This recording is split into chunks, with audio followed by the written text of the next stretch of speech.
Alexander the Great, the Conqueror's Odyssey. In the sun-baked land of ancient Macedonia, in the year 356 BC, a legend was born. His name was Alexander, destined to become one of the greatest military minds and conquerors the world had ever known. This is the story of Alexander the Great, a tale that weaves together ambition, courage, and the relentless pursuit of glory. From a young age, Alexander displayed an insatiable thirst for knowledge and adventure. His father, King Philip II of Macedonia, recognized his potential and provided him with the finest education under the tutelage of the philosopher Aristotle. Alexander absorbed knowledge like a sponge, developing not only a deep appreciation for philosophy and literature, but also a fascination with the heroes of Greek mythology whose feats of valor fired his youthful imagination. As he grew older, Alexander's destiny took a swift and unexpected turn. In 336 BC, his father was assassinated, and at the tender age of 20, Alexander ascended to the throne of Macedonia. His reign began with a brutal act of vengeance as he swiftly eliminated potential rivals, securing his hold on power.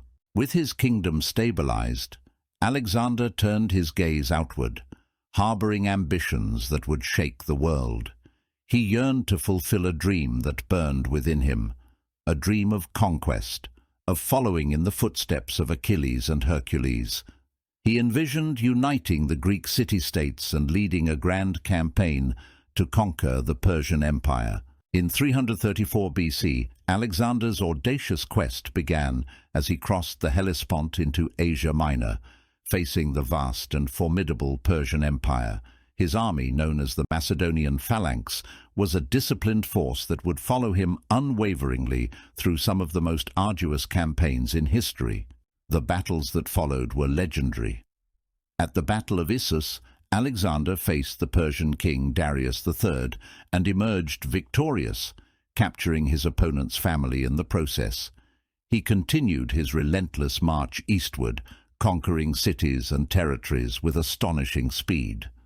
The legendary city of Tyre fell after a grueling 7-month siege, and the mighty city of Babylon opened its gates to him without a fight. Yet it was at the ancient city of Persepolis that Alexander faced an emotional turning point. As he witnessed the opulence of the Persian Empire, he realized the fleeting nature of power and wealth. He ordered the city's treasury to be plundered, a symbolic act that marked the end of an era and the dawn of a new age. But Alexander's journey was not just one of conquest. He was also a visionary leader who sought to blend cultures and foster understanding between East and West. He married a Persian princess, Roxana, and encouraged his generals to follow suit, fostering unity among his diverse army. As the years passed and his empire grew, Alexander's ambitions seemed boundless. He pushed eastward into India, facing grueling battles against formidable opponents. His troops grew weary, and their loyalty began to waver. In 323 BC, after conquering much of the known world, Alexander fell ill and died in the palace of Nebuchadnezzar's son, marking the end of an era and leaving behind an empire stretched to its limits. The story of Alexander the Great is one that stirs emotions because it embodies the human spirit's unyielding desire for greatness, ambition, and the pursuit of the impossible. It reminds us that the quest for glory can lead to astonishing triumphs and profound personal discoveries, but it can also bring about hubris and tragedy. Alexander's legacy endures as a testament to the indomitable will of one man who dared to dream of a world united under his rule.